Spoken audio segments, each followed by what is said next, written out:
Queria agora chamar a Rosemarie Mantonovic, que é executiva de negócios da Centro Project e diretora de relacionamento institucional do SEBEC. Rosemarie, muito bem-vinda, obrigado. Olá, pessoal, boa tarde. Almoçaram bem? Vamos falar de um assunto bastante fresco, bastante novo, que é a Política Nacional dos Resíduos Sólidos. Ela foi...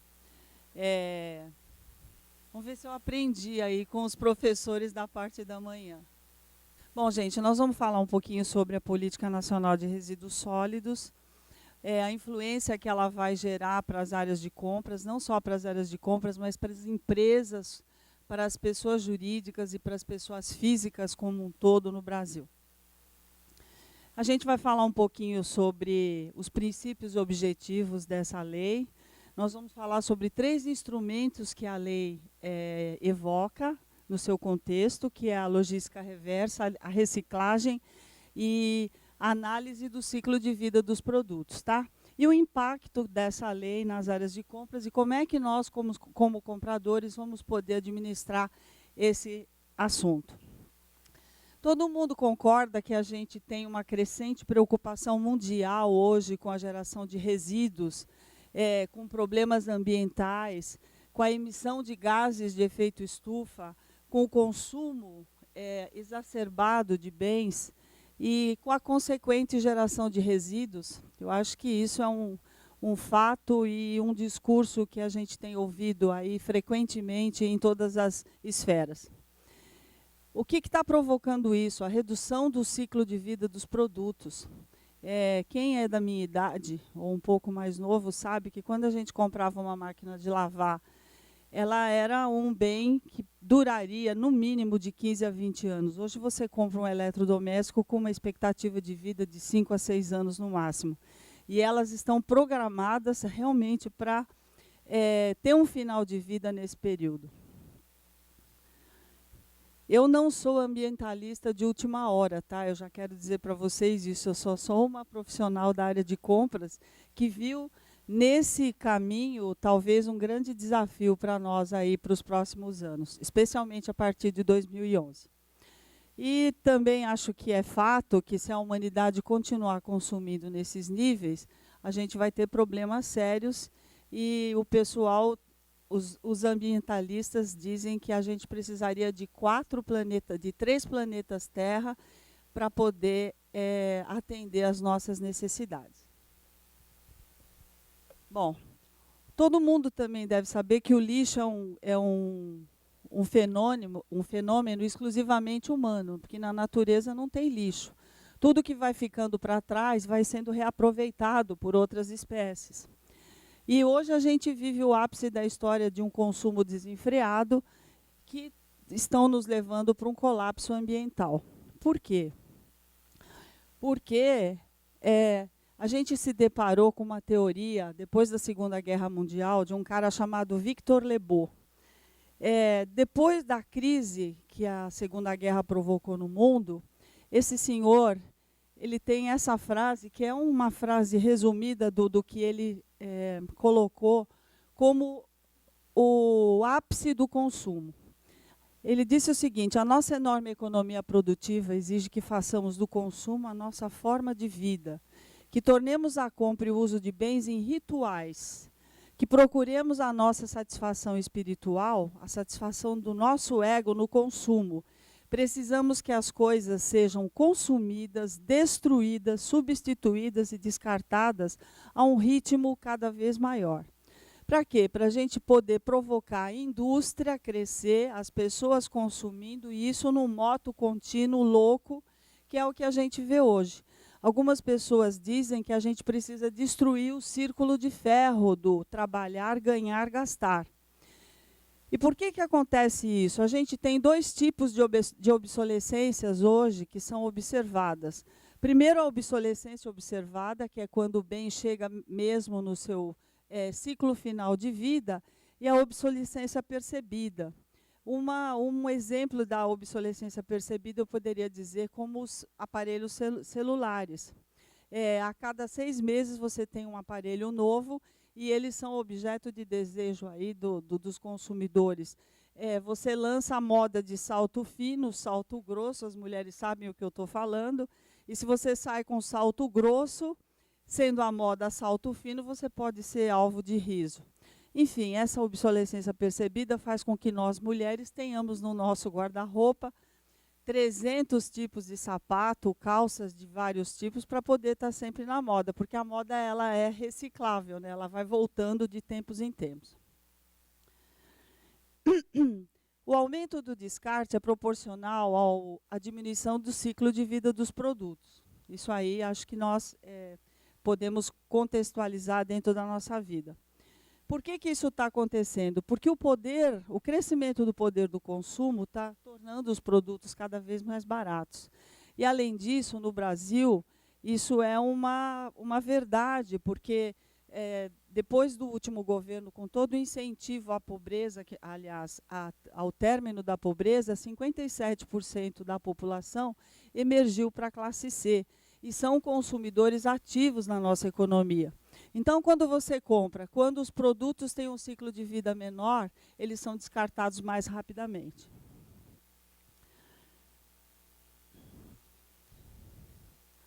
Espera aí que eu errei. Tá. O que é bom para nós, né, no meio de um cenário tão dramático aí que a gente vê do meio ambiente? É que os temas ambientais eles estão presentes em diversas conferências globais, tentando mobilizar tanto a sociedade como lideranças, como órgãos governamentais nesse sentido. E no Brasil, a gente percebe que deve acontecer grandes mudanças a partir de 2011, por causa da Política Nacional de Resíduos Sólidos. Foi a Lei 12.305, que foi sancionada pelo presidente Lula no dia 2 de agosto desse ano. Ela foi sancionada no dia 2 de agosto de 2008, mas carece de regulamentação. Quando ela foi sancionada, algumas entrevistas dos jornais mostravam que o presidente pedia que essa lei fosse regulamentada em até 90 dias. Infelizmente, ela não pôde ser regulamentada, todos os focos dos políticos e do governo estavam direcionados à eleição para presidente da República, e isso ficou relegado a um segundo plano. Mas a gente acredita que agora, logo no começo do próximo governo, devemos ter aí novidades. Então, o que é a política nacional? É uma lei tão complexa que ela demorou 21 anos para ser sancionada. Então, ela tramitou no Congresso por todo esse tempo e, finalmente, agora no mês de agosto, ela conseguiu ser sancionada. Ela vai gerar um forte impacto em todas as empresas brasileiras. Ela estabelece princípios, objetivos, instrumentos, diretrizes, ações para que ela possa ser colocada em prática.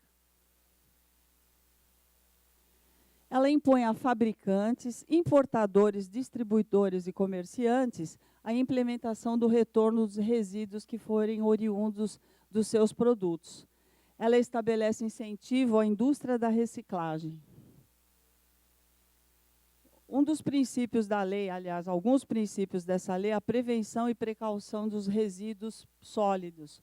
A figura do poluidor pagador e do protetor recebedor. Se eu sou uma entidade ou uma pessoa que polui, eu tenho que pagar para quem cuida do meio ambiente, que será o governo, municípios, prefeituras.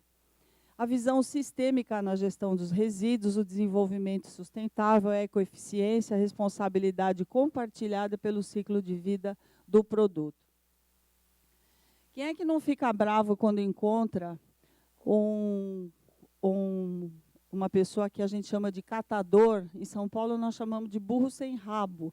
São as pessoas que andam pela cidade buscando os resíduos, mas essas pessoas, quando essa lei for realmente regulamentada, a gente vai ter o reconhecimento do resíduo sólido, reutilizável e reciclável como um bem econômico, gerador de cidadania e renda. Hoje, os catadores, eles são extremamente, embora eles prestem um serviço muito valoroso para a sociedade, porque, no fim, eles acabam arrecadando tudo que a gente larga por aí, eles são marginalizados na maioria das cidades. E eles vão ter grande importância e vão conseguir eles vão conseguir se colocar como sindicatos, como cooperativas, a partir da regulamentação. Os objetivos da PNRS são proteção à saúde pública, qualidade ambiental, não geração, redução, reutilização, reciclagem dos produtos, estímulo à adoção de padrões sustentáveis de produção e consumo, adoção, desenvolvimento e aprimoramento de tecnologias limpas, e para isso o governo vai investir nas empresas para que a gente possa fazer isso, redução do volume, gestão integrada dos resíduos sólidos. Articulação entre as diferentes esferas do poder, no sentido de ter uma ajuda em tecnologia para poder desenvolver a gestão de resíduos de maneira sustentável.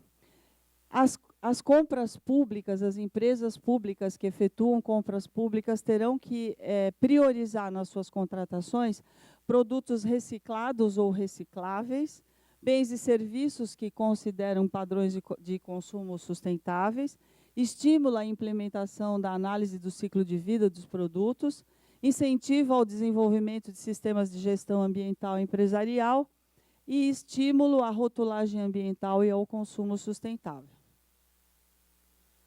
Essa cena ela vai deixar de existir, porque os lixões eles estarão proibidos a partir, se não me engano, de 2014. Os municípios terão 4 anos para poder se climatizar a legislação e vão ter investimentos iniciais de 2 bilhões de reais para poder construir aterros sanitários. Tá? O investimento total dessa lei nos próximos 10 anos será de 6 bilhões e 6 milhões de reais. Portanto, se tiver alguém que estiver interessado em ficar rico, pode abrir uma empresa de logística reversa, porque isso vai dar muito dinheiro para quem se colocar para fazer esse tipo de trabalho, porque nós não temos muitas empresas especializadas nesse serviço.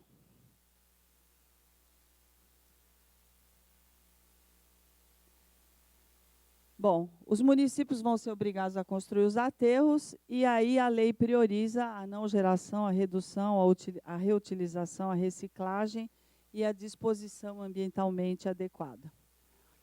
Fabricantes, importadores, distribuidores, consumidores e os titulares de serviço público de limpeza, eles terão de minimizar o volume dos resíduos sólidos e também dos rejeitos gerados, bem como reduzir os impactos causados na saúde das pessoas.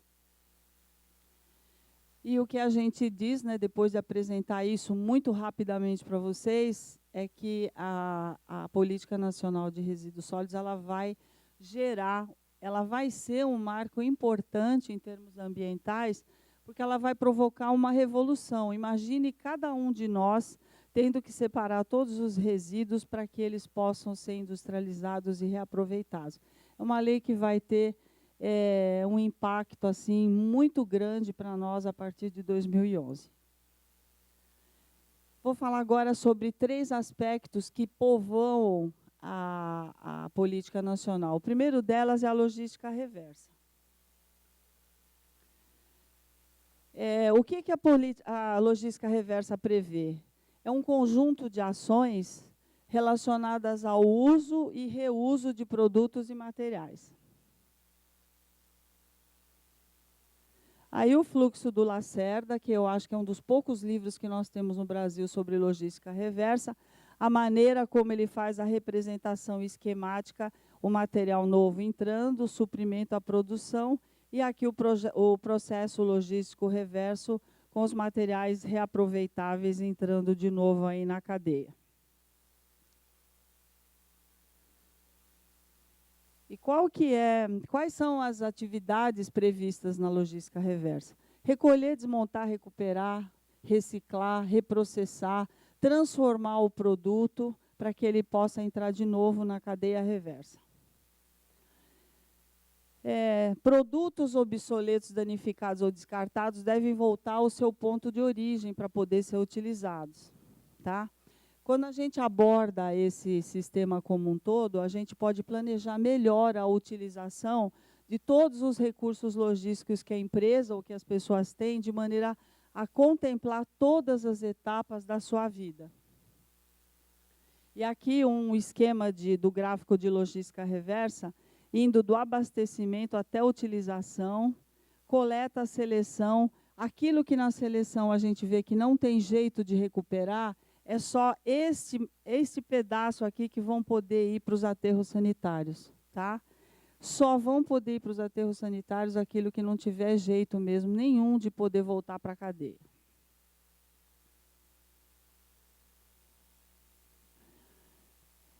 E aqui um conceito do berço ao berço. A gente usa muito, quando você estuda um pouquinho esse assunto, o conceito do berço à cova. Isso é, quando o produto nasce até o dia que ele morre.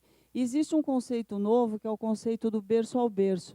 E aqui um exemplo acho que é interessante, das embalagens de vidro. Então, você tem as garrafas de vidro aqui, a distribuição, vai para os consumidores. Os consumidores despejam esse material, que é coletado de novo, ele vai para uma limpeza, seleção, trituração, vira matéria-prima, vai para indústrias vidreiras para fazer as garrafas de novo, vai para os envasadores, faz as embalagens. Isso é um ciclo sem fim, é um ciclo infinito. E o vidro, qual é a vantagem dele? Você deixa de extrair areia, que é um bem não renovável, é um minério não renovável na natureza.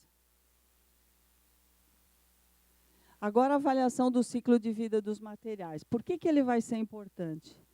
É um método utilizado para avaliar o impacto ambiental de bens e de serviços. Tá? É uma avaliação sistemática que quantifica os fluxos de energia e de materiais no ciclo de vida do produto como um todo. É uma ferramenta para avaliar de uma forma integral o produto ou uma atividade durante todo o seu ciclo de vida. O ciclo envolve desde a fase da extração, produção, distribuição, consumo, até a sua transformação em resíduo ou lixo. Qual que é hoje um dos objetivos dos compradores? Nós analisamos só o material até ele ser entregue para o nosso usuário. Então, você avalia, assim, a extração, como é que ele é produzido, quais os impactos que ele gera. A gente costuma visitar os nossos fornecedores para ver como é que eles estão fazendo para produzir determinado bem. Analisamos a embalagem, o sistema logístico direto que esses produtos sofrem para poder chegar até o seu ponto de consumo. Mas a gente deixa de analisar o outro ponto. Depois que ele chega no usuário e chega no final de vida, o que é feito desse material? E aqui é um ciclo de vida simplificado do produto, tá? Como eu falei, a extração, a transformação, acondicionamento e transporte, o consumidor, o descarte e a recuperação. Este ponto aqui é que vai ter que ser estudado por nós a partir de agora. E aqui uma matriz que eu acho muito interessante para poder analisar o ciclo de vida, que é a matriz 5x5, é uma matriz de Gradel. Ela não contempla quase todas as fases do produto, mas ela pode ser utilizada. Essa matriz ela tem 5 colunas e 5 linhas. E você tem que atribuir, quando você analisa os materiais, normalmente a gente, como comprador, pode analisar que tipo de material eu devo comprar. E preencher essa planilha para ver qual é o material que vai dar para você o maior número de pontos. Então, esses materiais eles podem ter 0, que é o impacto mais negativo, e 4, que é o mais baixo impacto, significando uma avaliação exemplar. Então, por essa matriz, quanto maior for o número que você encontrar no final da avaliação, mais viável ambientalmente você vai ter o seu produto. Vamos falar um pouquinho de reciclagem. Aqui eu coloquei um exemplo de papel, que 1 tonelada de papel reciclado evita o corte de 20 árvores. E economiza 50% de energia elétrica e 10 mil metros cúbicos de água.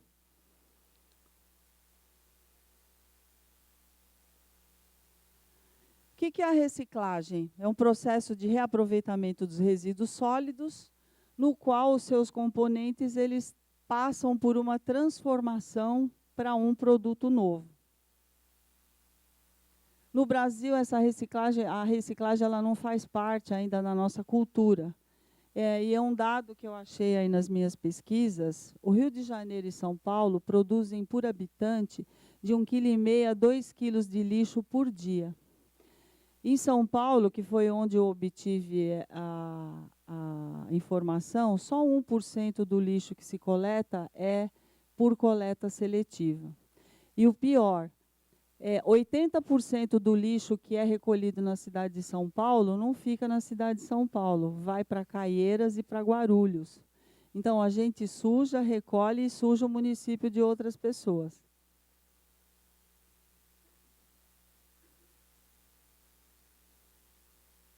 Aqui um centro de reciclagem de garrafa PET, está meio ruim essa foto, mas pelo volume de garrafa PET vocês podem ver a contribuição dos catadores a isso. Aí está deixando de ir para a Baía da Guanabara ou para o nosso Rio Tietê e Pinheiros, em São Paulo, que quando a gente passa por lá, realmente o cenário é desolador.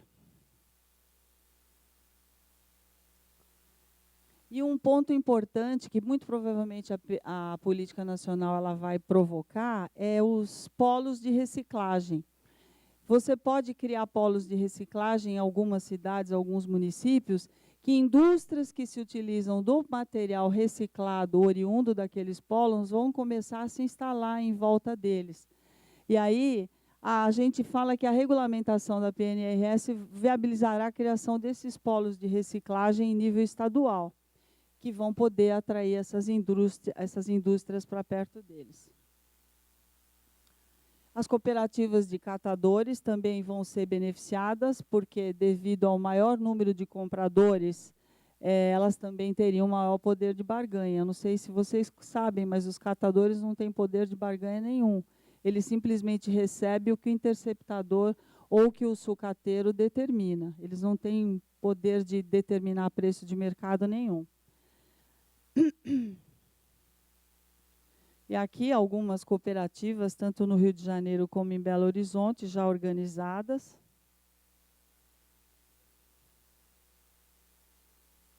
Isso aqui é um lixão, os catadores trabalhando no lixão.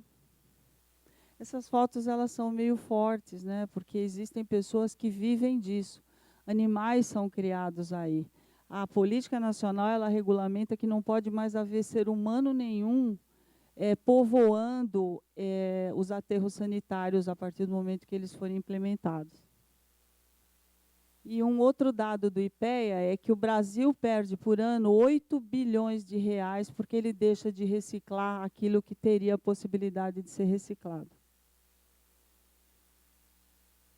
Hoje a gente percebe que existe aí um potencial bastante grande de aplicação dela em todas as áreas.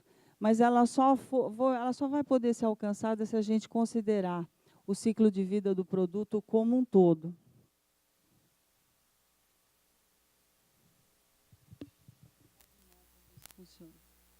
Foi.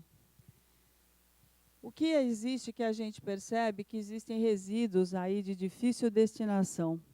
Eu estou trabalhando com uma consultoria agora, que tem uma siderúrgica interessada, e ela tem problemas, ela tem milhares e milhares de latas de tinta e de uma resina fenólica altamente tóxica, e ela não sabe o que fazer com isso. Então, nós estamos tentando desenvolver um processo de limpeza dessas latas para depois poder fazer a destinação correta desse resíduo.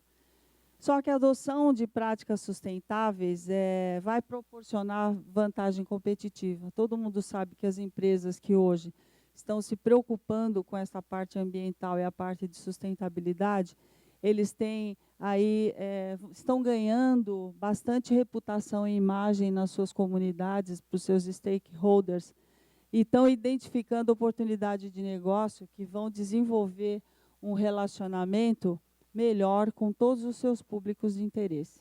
Então, era isso que eu tinha para falar para vocês. Espero que tenham se interessado pelo assunto, e se precisarem de alguma coisa, eu estou à inteira disposição de vocês. Tá bom? Muito obrigada.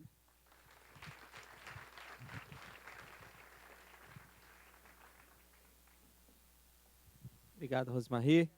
Certeza que chamou a atenção para a gente de um assunto que muitos não conheciam.